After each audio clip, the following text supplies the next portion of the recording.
क्यों, कैसे, कब हुई चाइना और इंडिया की लड़ाई?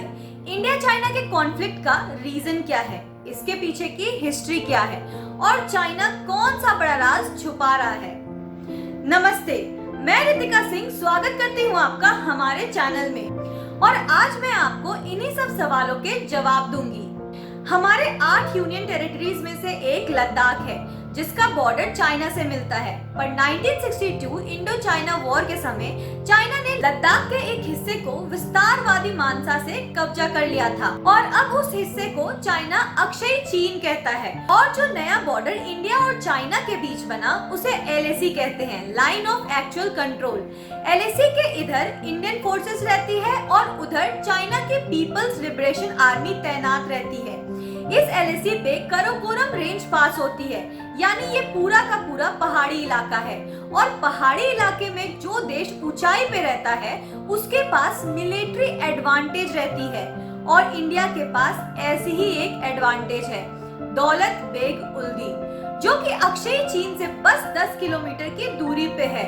और दौलत बेग उल्दी में इंडियन आर्मी की एक आउटपोस्ट है, पर उतनी ऊंचाई में होने के वजह से ट्रांसपोर्ट के बस 2 ही रास्ते हैं, या तो बाय रोड या फिर एयरफोर्स।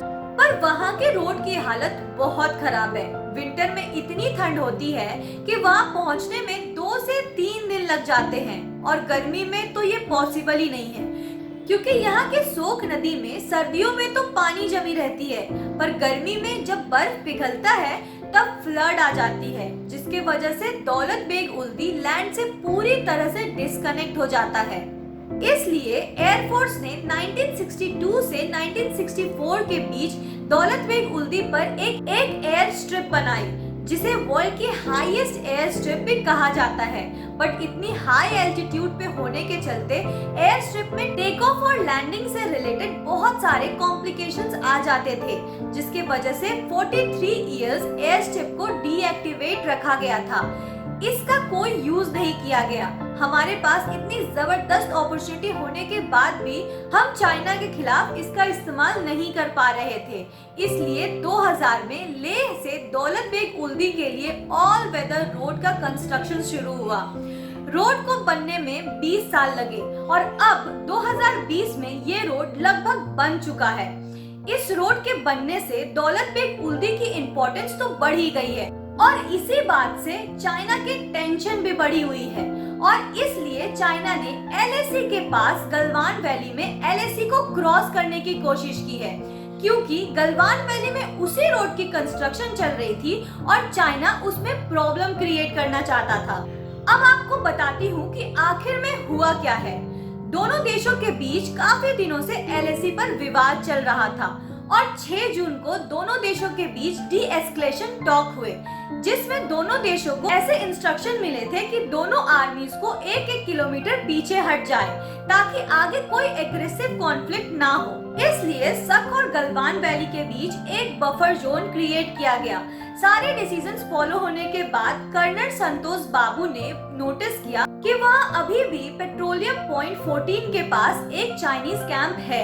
इसलिए 15 जून की रात इंडियन सोल्जर्स उस चाइनीज कैंप को हटाने के लिए वहाँ गए। हमारे सोल्जर्स ने कोई वेपन यूज नहीं किया ताकि वो डी-एस्केलेशन टॉक्स के अगेंस्ट ना जाए, पर चाइना ने बिल्कुल इसके अपोजिट काम किया। चाइना ने हमारे सोल्जर्स के ऊपर हमला शुरू कर दिया। चाइना ने पत्थरबाजी शुरू कर दी, कटीले वायर्स वाले बेसबॉल बैट और आयरन रॉड से हमला किया।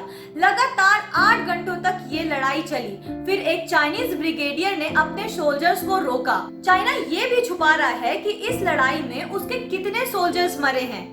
US इंटेलिजेंस के अकॉर्डिंग 35 डेथ हुए हैं चाइनीज सोल्जर्स के इस कॉन्फ्लिक्ट में। अब आप जानेंगे चाइना का सच।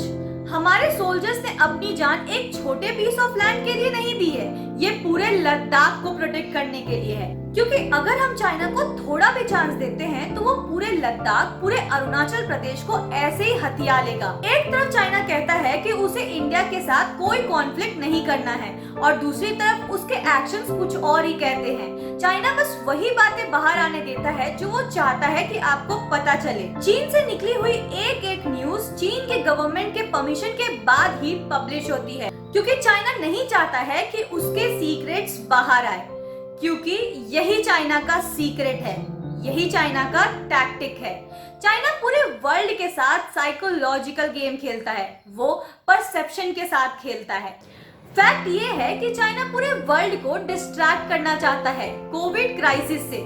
पूरी दुनिया चाइना को कोविड क्राइसिस के लिए ब्लेम कर रही है और चाइना ये स्टोरी चेंज करना चाहता है ताकि लोगों का ध्यान कोविड पेंडेमिक से हटे।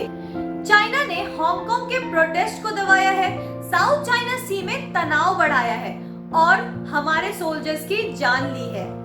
दोस्तों, चीन के इस क्रूर हमले का हम जवाब दे सकते हैं। हमारे 20 सैनिकों के जान का हम बदला ले सकते हैं। चीन ने जो ये पीठ पीछे छुरा भोंकने वाला काम किया है, उसका बदला हम ले सकते हैं। ये केवल हमारे जवानों या हमारी सरकार की रिस्पॉन्सिबिलिटी नहीं है, हमें भी हमारे जवानों के साथ खड़ा रहना होगा। चाइनीज प्रोडक्ट का बहिष्कार करना होगा। चाइनीज जितने भी गुड्स, सर्विसेज, प्रोडक्ट्स लाते हैं, सबका बहिष्कार करना होगा। धन्यवाद।